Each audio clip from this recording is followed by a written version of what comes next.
This is My Child Will Thrive, and I'm your host, Tara Hunkin, nutritional therapy practitioner, certified GAPS practitioner, restorative wellness practitioner, and mother. I'm thrilled to share with you the latest information, tips, resources, and tools to help you on the path to recovery for your child with ADHD, autism, sensory processing disorder, or learning disabilities. My own experiences with my daughter, combined with as much training as I can get my hands on, research I can dig into, and conferences I can attend, have helped me to develop systems and tools for parents like you who feel overwhelmed trying to help their children. So sit back as I share another great topic to help you on your journey.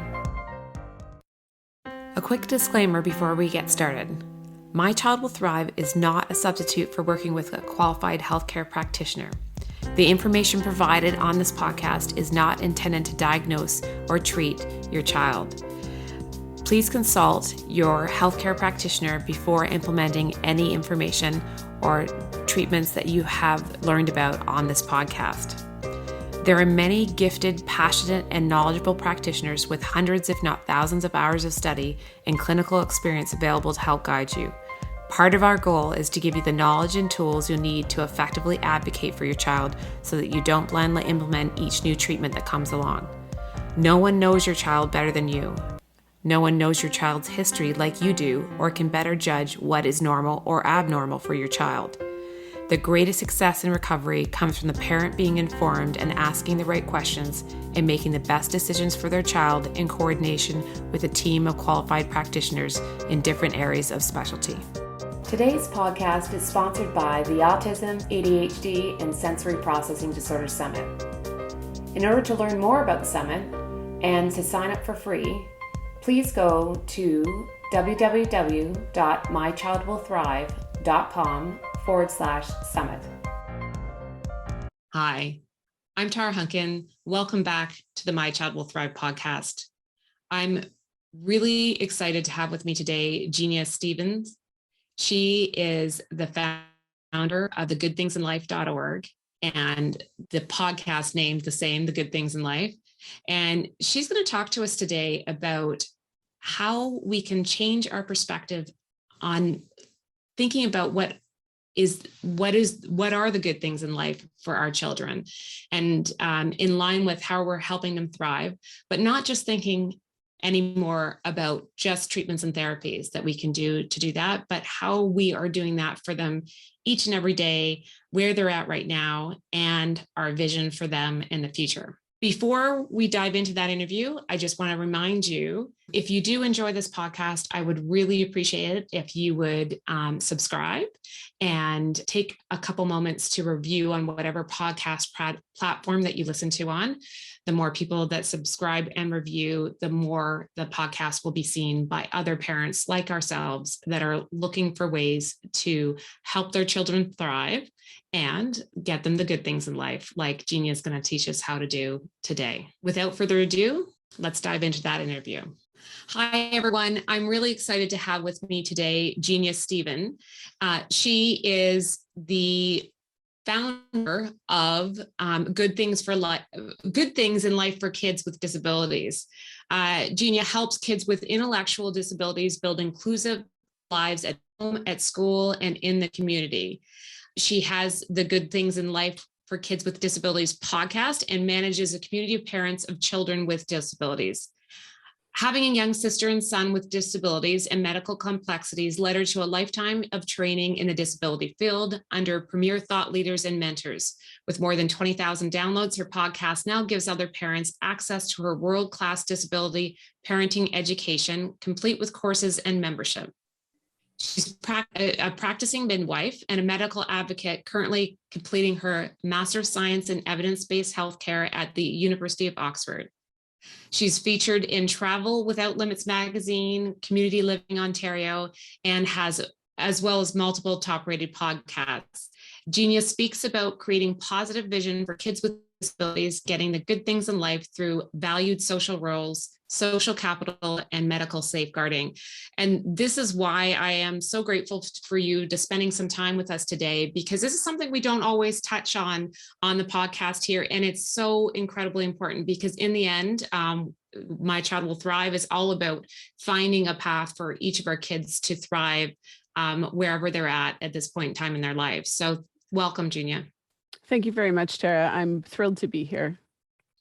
So why don't we dive right in? And so you can give us obviously you have a wealth of knowledge and perspectives in this area. Why are therapies and treatments, in your opinion, limited in how they can help these out of the box kids? Yeah, so therapies and treatments are focused on remediating some aspect of what is happening for the child. And that may be very helpful. It may have some positive outcomes, but it's unlikely to fundamentally change who the person is and make them neurotypical. And what we know is that neurodivergent people in our society are often marginalized. They experience discrimination. They have a hard time finding places of belonging. And so we need additional approaches that are really focused on acceptance, belonging, relationship, and contribution to take us from where therapies end to the good things in life. Yeah, it is really important to think about that. A lot of parents, when they first come across learning about a lot of different treatments and therapies, are asking too is, I don't want to change my child. And the idea isn't about changing the child. In my opinion, it's about treatments and therapies are helping to improve their health and hopefully overall life outcomes. But in the end, our kids need to find a way to thrive as they are within the society. So I'm really looking forward to hearing some of your insights in terms of how they can do that. So with that in mind, what are some of those universal strategies to help our kids build good lives? Yeah, so one of the things that's helpful to think about are valued social roles. So social roles are the way that we be in society. It's the way we interact with each other. Our roles set up expectations for how other people see us and how we see ourselves. It's the primary way in which we understand how to interact with each other. We can think about the question that's commonly asked when two people meet, at least adults, what do you do? And we're trying to understand who is this person, who is this person based on their social roles. So there are both positive and negative social roles, positive and negative social roles. And we want to focus, of course, on the positive roles. Some of the negative roles that our kids might fall into are, the role of eternal child or the role of menace. And obviously we want to avoid those. And we want to think about what are the roles that typical citizens of this age or typical people of this age have. So for our young kids, that's likely going to be primarily family roles, sister, brother, son, daughter, grandson, that type of thing. School roles, meaning the role of student, and recreational roles or interest-based roles, ballerina, drummer, hockey player, those kinds of things. And when we think about the social roles that are typically available to neurotypical kids, what we find is that those are the places where they build their relationships. Those are the places where they find their sense of belonging. Oftentimes what happens for kids with disabilities or neurodivergent kids is that we take a different approach. So the therapy approach gets extended into school where everything is special or different, and so our kids don't typically fully fill those typical social roles. And so they're seen as being very different by their peers. But if we can think about supporting them to fill the role of student in those typical ways, thinking about how they spend their time, how their routines are structured within the school day, whether or not they have access to the curriculum in the same way that the other kids do. These are things that help both teachers and students to see the student as a member of the class, and it can be really helpful. So we want to be thinking about not just the therapies and interventions, but then how does a typical citizen spend their day, and what are the valued social roles that are common for this age group and for somebody who shares the strengths and interests of my son or daughter. right? So the person who wants to be a hockey player is not going to be successful as a ballerina, right? You need to be catering this and making it precise to who your son or daughter is and building on those strengths and interests. So I know obviously every child is really different, and their capabilities or potential challenges are different.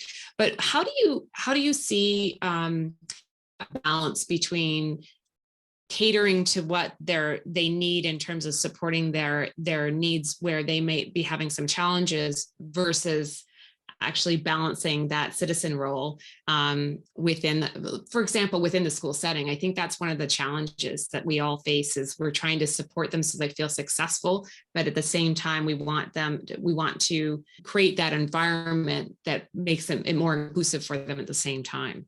Mm-hmm. Well, I think what we do is we think about what that role is. So when you think about the average grade 6 student, for example, how do they, what are the routines for their day? What kinds of opportunities do they have, both social and academic?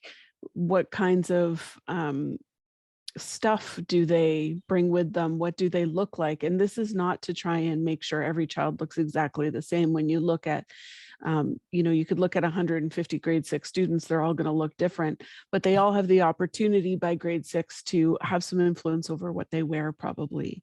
And, their backpack might have something to do with some of their interests, and so they're coming into their own, and grade 6 students typically have that opportunity to start kind of coming into their own. So you want to support that for your child as well. And academically, what are the subjects that the students are learning about? So there may be accommodations or modifications that are required in order to support that student to fill that valued social role, but you start with the role and then you bring the scaffolding and the supports in around it, as opposed to starting with the scaffolding and the supports and trying to make the role fit around that scaffolding and support. So most of us have specialists in our lives in some capacity. We have dentists, we have doctors, we've got accountants, lawyers, we have all these specialists that we bring in to provide us with the accommodations and supports that we need in order to live the lives that we want. However, all of those specialists are kept in their proper place as being in service to the life we want. And what happens often for kids with disabilities or kids that are neurodivergent is that the specialist becomes the point, or the support becomes the point. And we lose sight of the fact that the support really should be in service to the life that the child wants, or that we want for our child given their age, and their ability to, because of their age, to participate in deciding what kind of life they want. Yeah, no, it's really, really good point that you're making, because I do think that as parents, we often get so invested in the treatment and therapy aspect, thinking that is, and especially when we're being often told that those early years are so important, that it's really easy to get the child lost in that, and finding that balance is incredibly difficult. And I love the way you flip that around in terms of thinking about the citizen and their role as a neurotypical or a typically developing child first, and then fitting everything else around it. So I think that's a really helpful perspective flip that I'm sure a lot of parents can relate to. What can you tell us about what the medical model of disability typically is that you see in the work that you do? Mm-hmm. So the medical model of disability basically says that there's something about the person themselves, something internal to the person that requires fixing in some capacity. And within the therapy and interventions model, that is, whether it's good or bad, that is what we're doing, is we're trying to fix or improve some aspect of the child. And that has its place. There may be problems that the child has that require that kind of approach, but it falls down when it becomes the major model that we use to understand disability, because we're constantly thinking about fixing the person, and we're ignoring that the location of actually a lot of the problems and challenges that are faced by people is actually in society. It's in the attitudes of the people around them. It's in the structural barriers that our buildings and cities create. or our communities create. It's within the systems and structures, like an inflexible classroom, for example, that create real boundaries and challenges for our kids' full participation in life. And so it's, I think, really important for us to think about where is the appropriate medical model of disability, and where do we want to cap that or put a boundary around it and say, there's nothing wrong with my child, and the problems that my child faces largely exist because of issues outside of them and not because of who they are, or not because of their impairment or their diversity. And then we start getting into the social model, and we can start thinking about what are the changes that we might want to invest in that are going to make it easier for our kids to find those places of belonging, to make their contribution in the world, to, you know, have those valued social roles. And so it's a shift in, for some, a shift in where our attention gets focused, and therefore what it is we're trying to change. Yeah, I mean, I think that we can all say that we've come up against this in terms of everything that we do with our kids, medical or otherwise, is finding a place of acceptance, and acceptance in a way that's inclusive. I think that's the challenges, which is what you were talking about before, is finding a way to get them included in the model, as opposed to just being an exception to the model, and people trying to make either a totally different path for them, or not making appropriate adjustments, or making it about them as opposed to making it about the system that they're trying to work within.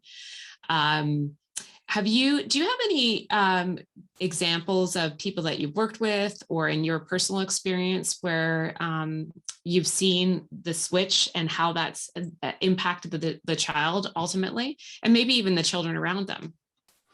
The switch from the medical to the social model? Yeah, just really switching that perspective and how that's impacted the child once that's done.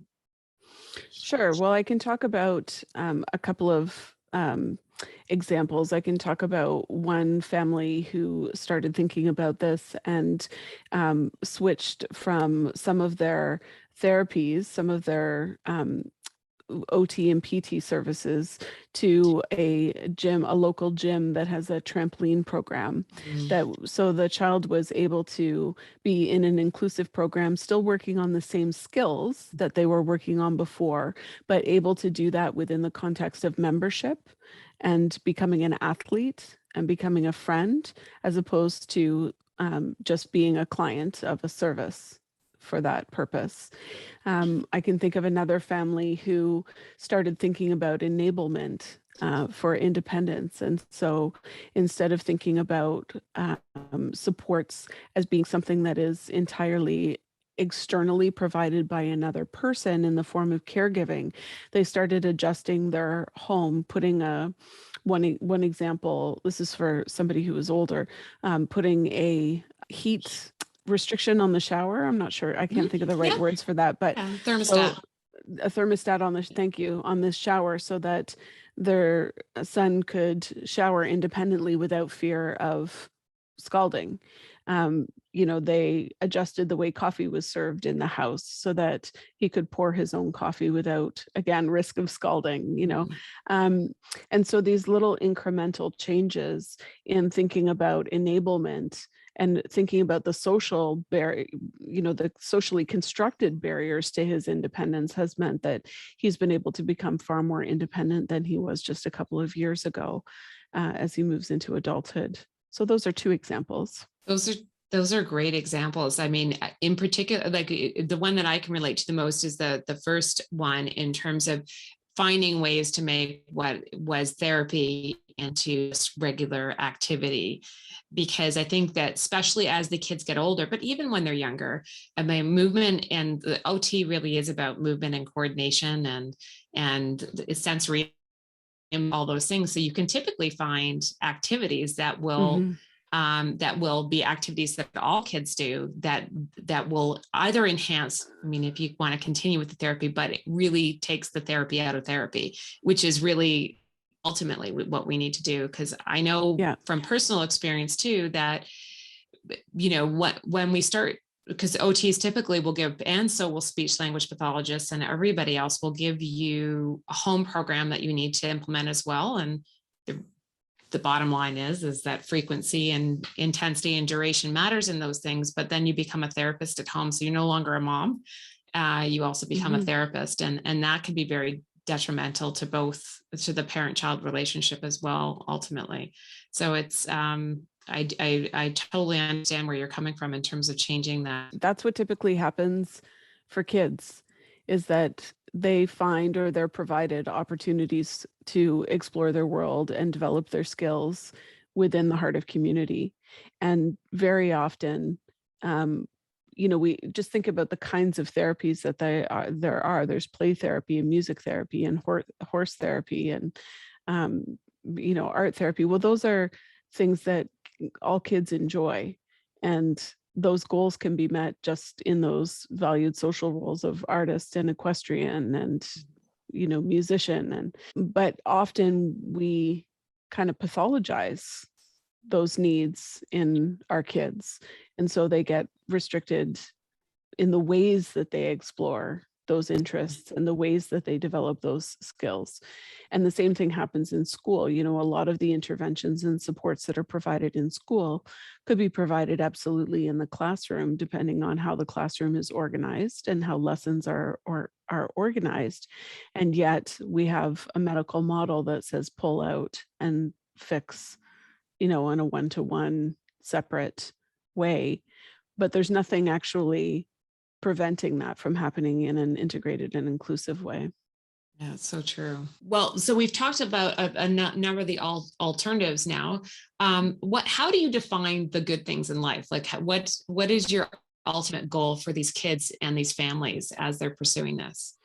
Yeah, well, it's really interesting. There's been some research about how different societies across time and around the world define the good things in life.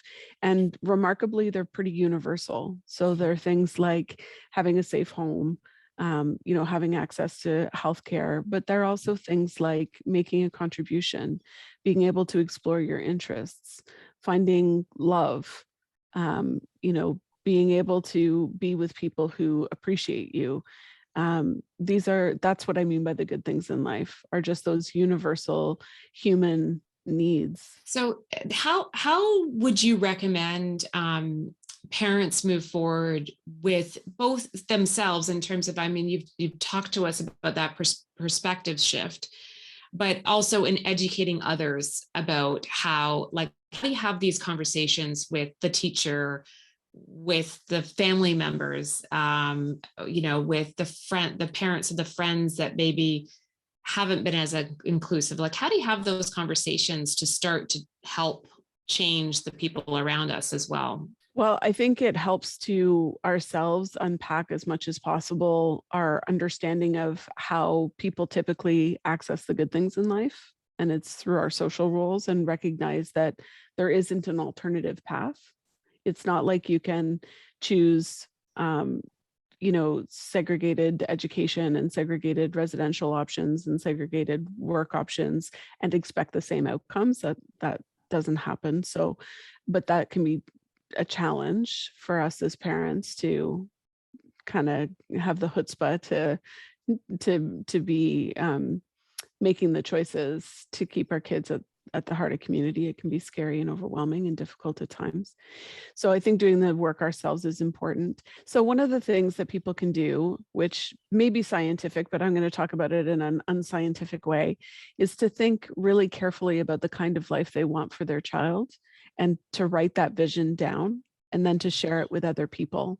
So it can be really helpful if you are talking about, I want a life where my child gets, to learn the curriculum and has friends at school and outside of school, and graduates high school and is looking at employment options in an area that they really are interested in and that build on their strengths. And I want them to live in their own home, and I want them to have a love interest, and I want them to make contributions as a citizen. If you're presenting that kind of vision at school or to friends or to family, then you can work backwards from that. If this is what we want for our sons and daughters, then what do we need to be doing now and today in order to help them? And while therapies and interventions may be a piece of that, they have to be in service to other things we're doing to help them to actually live that life. So I think that creating and writing and sharing of a vision is one of the key steps that we can take to get allies on board.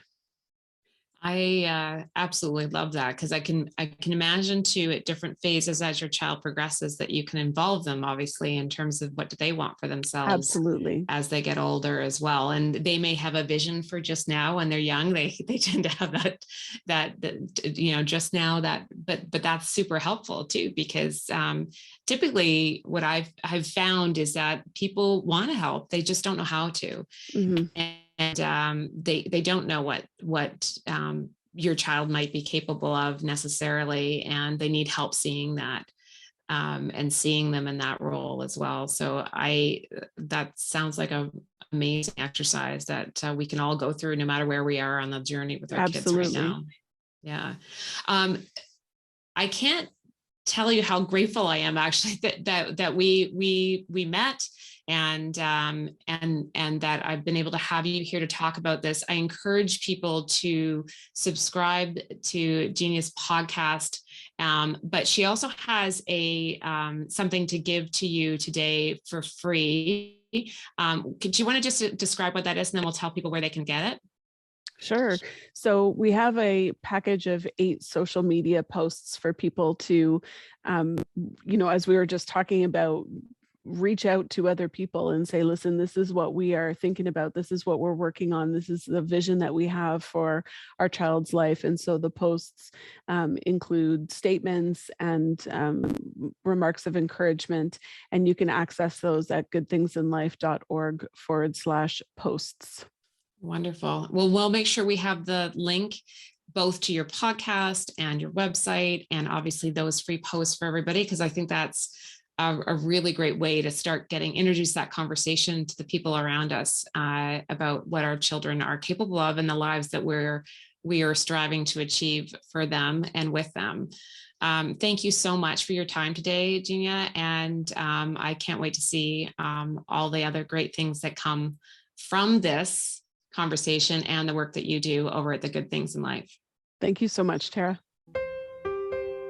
So that's a wrap. Thanks for joining me this week on My Child Will Thrive. I'm so passionate about giving you the tools and information you need to help your child recover. And as they say, it takes a village, so join us in the My Child Will Thrive Village Facebook group, where you can meet like-minded parents and stay up to date on everything we have going on at My Child Will Thrive.